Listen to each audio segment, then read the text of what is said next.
So let me ask you this: what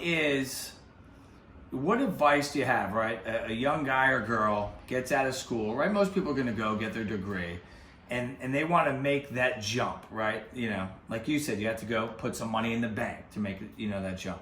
What advice do you give that person, or it could be any age? It could be someone freaking 50 who wants to do it. Give them a piece of advice. I mean, you've been there, done it for a while now, so you've been kicked between the legs, daily, right? Sure. We're sitting over there at his kitchen table talking, and dealing with the fire while we're talking. But what's that piece of advice to push them over, but also to keep their head on straight?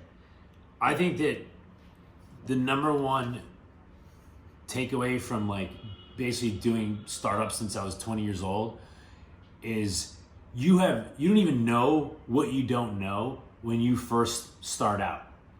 And there's going to be a serious learning curve.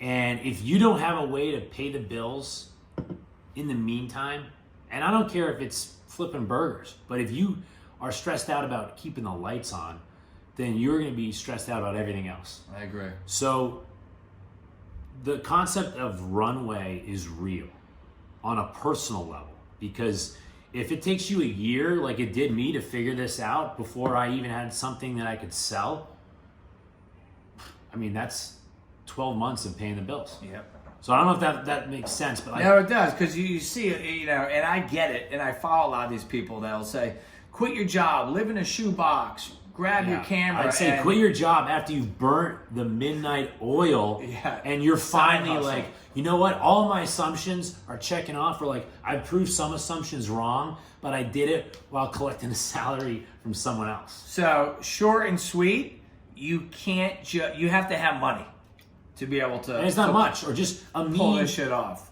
Just a means to get by.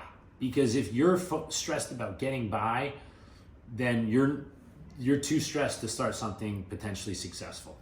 Because I've been there. Hello. And you also start to focus on things that you're no longer passionate about. Yeah. You're going after money because you need it. And passion is where the real good ideas See come that? from. And that's what we talk about, a job. Go to a job where your passion, right? Your passion is there.